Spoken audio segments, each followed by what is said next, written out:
ख्रिस्ता ठाई माझ्या प्रिय बंधू भगिनींनो, सुनीता विल्यम्स भारतीय वंशाच्या एक महान प्रसिद्ध आणि नावाजलेल्या अंतराळवीर आपले सहकारी बुच विल्मॉर यांच्याबरोबर आंतरराष्ट्रीय अंतराळ स्थानकाकडे जाण्याची मोहीम हाती घेतली। 5 जून रोजी त्यांनी ही मोहीम सुरू केली। फक्त 8 दिवसाचा हा कार्यक्रम होता। त्यांची इच्छा होती की 8 दिवसानंतर आम्ही विजय साजरा करणार आहोत, परंतु अंतराळ यानामध्ये बिघाड झाला आणि 8 दिवसाचे 9 महिने ते तेथे अडकून पडले आणि ह्या प्रदीर्घ कालावधीमध्ये त्यांच्या जीवनामध्ये अंधार, दुःख आणि नाना प्रश्नाला त्यांना सामोरे जावं लागलं। मनामध्ये खूप वाईट विचार आले। कल्पना चावला सारखा माझं जीवन तर होणार नाही ना। होय माझ्या प्रिय बंधू बहिणो, परंतु ह्या सगळ्यांना सामोरे जात 19 मार्च रोजी सुखरूपपणे ते भूतलावर अवतरले। जीवन यश आणि अपयश, दुःख आणि सुख, वेदना आणि आनंद ह्यांचा प्रवाह आहे। आपली प्रत्येकाची इच्छा असते की जीवनामध्ये आपण यशस्वी व्हावं। कोणतंही काम हाती घेतल्यानंतर आपली अपेक्षा असते की आपण जीवनामध्ये सफल व्हावं, परंतु अचानक कधीतरी काही गोंधळ होतो आणि आपण असफल होतो, अयशस्वी होतो, जीवनामध्ये हार येते आणि मग आपण नाउमेद होतो, दुःखी होतो, आपल्यामधला आत्मविश्वास गळून जातो, कारण पुढे प्रयत्न करण्याची ताकद आपल्यामध्ये राहत नाही। मनामध्ये प्रश्न येतो की पुन्हा एकदा मी प्रयत्न केल्यास अपयशी होईल। परंतु ह्या जगामध्ये काही लोक आहेत की जे ह्या सगळ्यांना सामोरे जात चिखलामध्ये कमळ फुलावं तसे फुललेले आहेत।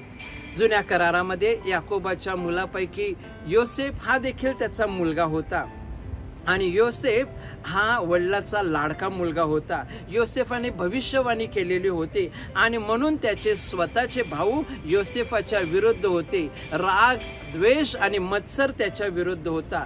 चक्क योसेफाचे भाऊ योसेफाला विकून टाकतात, तरी योसेफाचं भविष्य फुलतं आणि पुढे आपण पाहतो महान व्यक्ती झाल्यानंतर आपल्या कुटुंबाची सेवा चाकरी करतो, आपल्या भावांना तो मदत करतो। होय माझ्या प्रिय बंधू भगिनींनो, ह्या जगामध्ये जेव्हा आपल्या जीवनात अपयश, हार येते, आपण जीवनात असफल होतो, तेव्हा खचून जाऊ नका। जीवनामध्ये माझ्या प्रिय बंधू भगिनींनो, असफलता दूर करण्याचा प्रयत्न करण्यापेक्षा त्याला सामोरे जाणं हे महत्त्वाचं आहे। आणि म्हणून थॉमस एडिसन ज्याने विजेचा दिवा शोधून काढला, अनेक वेळेला अपयशाला त्याला सामोरे जावं लागलं, परंतु त्याने अपयश स्वीकारलं नाही, म्हणून आज आपल्याला तो दिवा मिळालेला आहे। हेनरी फोर्ड ज्याने माझ्या प्रिय बंधू बहिणींनो 2 कंपन्या ऑटोमोबाईलच्या सुरू केल्या, सुरुवातीला त्याला भरपूर असं नुकसान झालं, परंतु तो नाउमेद झाला नाही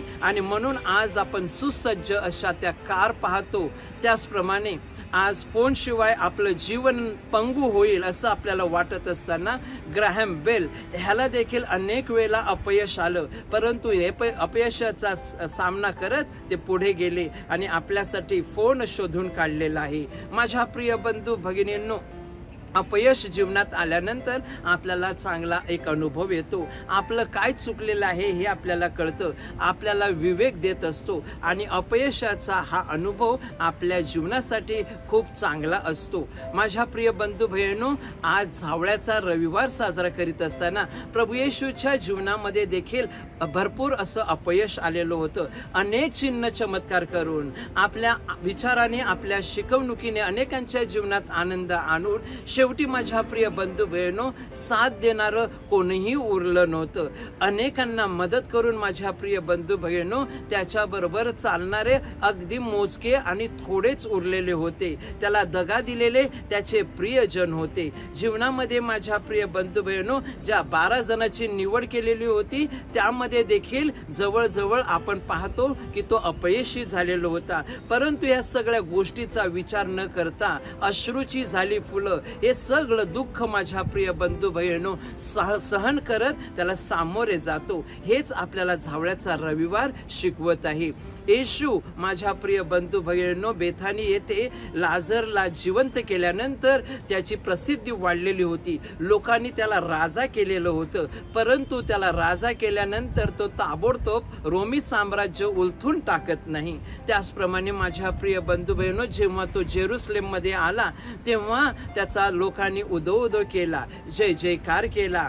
खजुरीच्या झावळ्या ज्या चांगुलपणाच्या आणि विजयाचं लक्षण आहे त्या हलवत त्याचं स्वागत केलं. लोकांनी पायघड्या त्याच्यासाठी टाकल्या. परंतु हे सगळं चित्र 5 दिवसामध्ये बदलतं. जे लोक येशूची स्तुती वाहवा प्रशंसा करत होते तेच लोक ओरड मारून सांगत आहेत की ह्याला क्रुसावर खेळा, ह्याला वधस्तंभावर मारा. होय माझ्या प्रिय बंधू बहिणो, तेच लोक ज्यांनी प्रशंसा स्तुती केली त्यानेच त्याच्या जीवनाची माती व्हावी अशी अपेक्षा देखील केली. तरी येशू हतबल आणि दुःखी झाला नाही. माझ्या प्रिय बंधू बहिणो, आमच्या जीवनामध्ये आलेले आजार, दुःख, कौटुंबिक प्रश्न ह्या सगळ्यांना सामोरे जात असताना त्या प्रभूकडून कृपा मागूया. आमेन.